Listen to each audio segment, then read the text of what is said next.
Hi friends, ಅಸ್ಸಲಾಮ್ ಅಲೈಕುಮ್. Welcome back to my channel. ಹೇಗಿದ್ದೀರಾ ಎಲ್ಲರೂ ಚೆನ್ನಾಗಿದ್ದೀರಾ ಅನ್ಕೊಂತ ಇವತ್ತಿನ ರೆಸಿಪಿ ಬೀಫ್ ಗ್ರೇವಿ ಮಸಾಲ ಮಾಡ್ತಾ ಇದ್ದೀನಿ. ಅದು ಹೇಗೆ ಮಾಡೋದು ಅಂತ ನೋಡೋಣ ಬನ್ನಿ. ಇಲ್ಲಿ 1 kg ಬೀಫ್ ತಗೊಂಡಿದ್ದೀನಿ, ಚೆನ್ನಾಗಿ ತೊಳೆದು. ಇವಾಗ ಕುಕ್ಕರ್ಗೆ ಹಾಕ್ಕೊಂತೀನಿ.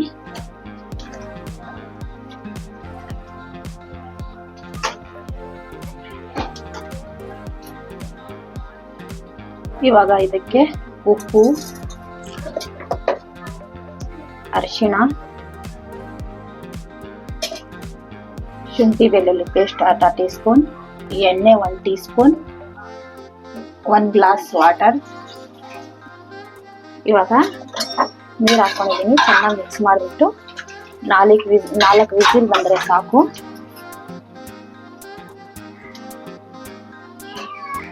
ಇವಾಗ ಸ್ಟವ್ ಆನ್ ಮಾಡಿಕೊಂಡು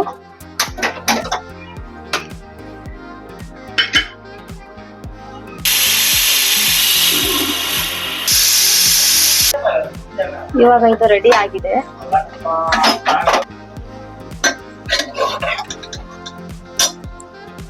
ಇವಾಗ ಇದನ್ನ ಪಕ್ಕಕ್ಕೆ ಸ್ಟವ್ ಮೇಲೆ ಪಾತ್ರ ಇಟ್ಕೊಂಡು ಸ್ಟವ್ ಆನ್ ಮಾಡ್ಕೊಂತೀನಿ.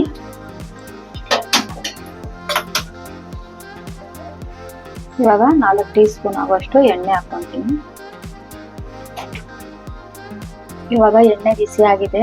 3 ಏಲಕ್ಕಿ, 4 ಲವಂಗ, ಚಕ್ಕೆ, ತೇಜ್ಪತ್ತ ತಗೊಂಡಿದ್ದೀನಿ. ಇವಾಗ ಇದಕ್ಕೆ 4 ಮೀಡಿಯಂ ಸೈಜ್ ಈರುಳ್ಳಿ ಕಟ್ ಮಾಡ್ಕೊಂಡಿದ್ದೀನಿ.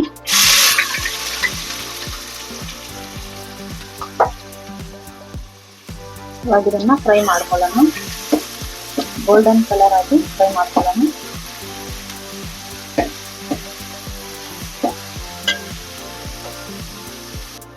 ಇವಾಗ ಈರುಳ್ಳಿ ಫ್ರೈ ಆಗಿದೆ.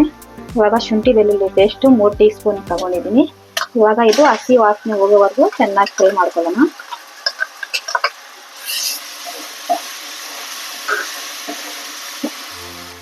ಕರಿಬೇವು, ಶುಂಠಿ ಬೆಳ್ಳುಳ್ಳಿ ಪೇಸ್ಟ್ ಫ್ರೈ ಆಯಿತು. ಇವಾಗ ಮೀಡಿಯಂ ಸೈಜ್ 3 ಟೊಮಾಟೊ ತಗೊಂಡು ಹಾಕೊಂಡು ಫ್ರೈ ಮಾಡ್ಕೊಳ್ಳೋಣ. ಟೊಮಾಟೊ ಮೆತ್ತಗಾಗೋವರೆಗೂ ಫ್ರೈ ಮಾಡ್ಕೊಳ್ಳೋಣ. ಇದರಲ್ಲಿ ಧನಿಯಾ powder 2 teaspoon, Kashmiri red chilli powder 1 teaspoon, pepper powder ಅರ್ಧ ಟೀ ಸ್ಪೂನ್, ಗರಂ ಮಸಾಲ ಅರ್ಧ ಟೀ ಸ್ಪೂನ್, 1/4 ಟೀ ಸ್ಪೂನ್ ಅರಿಶಿನ ಪೌಡರ್, 1 ಟೀ ಸ್ಪೂನ್ ಖಾರ ಪೌಡರ್ ಹಾಕೊಂಡು ಫ್ರೈ ಮಾಡ್ಕೊಳ್ಳೋಣ. ಇವಾಗ ಇದು ಫ್ರೈ ಆಗಿದೆ. ನಾವು ಬೇಯಿಸಿ ಇಟ್ಟ ಬೀಫ್ ಅನ್ನು ಹಾಕೊಳ್ಳೋಣ. ಮಿಕ್ಸ್ ಮಾಡ್ಕೊಳ್ಳೋಣ. ಸ್ವಲ್ಪ ಉಪ್ಪು ಹಾಕೊಳ್ಳೋಣ. 10 ನಿಮಿಷ ಕವರ್ ಮಾಡಿ ಬಿಡೋಣ. ಇವಾಗ 10 ನಿಮಿಷ ಆಗಿದೆ. ಇದು ರೆಡಿ ಆಗಿದೆ. ನೋಡಿ ಎಷ್ಟು ಚೆನ್ನಾಗಿ ಎಣ್ಣೆ ಬಿಟ್ಕೊಂಡಿದೆಯೋ. ಇವಾಗ ನಾನು ಸರ್ವ್ ಮಾಡಿ ತೋರಿಸ್ತೀನಿ.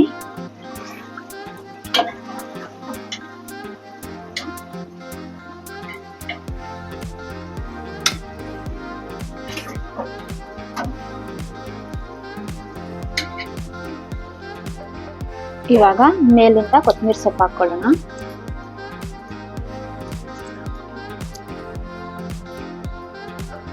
ರುಚಿಕರವಾದ, ತುಂಬಾ ಸಿಂಪಲ್ ಆಗಿ ಬೀಫ್ ಗ್ರೇವಿ ಮಸಾಲ ರೆಡಿ ಆಗಿದೆ. ವಿಡಿಯೋ ಇಷ್ಟ ಆಗಿದ್ರೆ ಲೈಕ್ ಮಾಡಿ, ಶೇರ್ ಮಾಡಿ, ಕಮೆಂಟ್ ಮಾಡಿ. ನನ್ನ ಚಾನಲ್ ಅನ್ನು ಇನ್ನೂ ಸಬ್ಸ್ಕ್ರೈಬರ್ ಆಗಿಲ್ಲ ಅಂದ್ರೆ ಸಬ್ಸ್ಕ್ರೈಬ್ ಮಾಡ್ಕೊಳ್ಳಿ. ವಿಡಿಯೋ ನೋಡಿದ್ದಕ್ಕೆ ಧನ್ಯವಾದಗಳು. Thank you.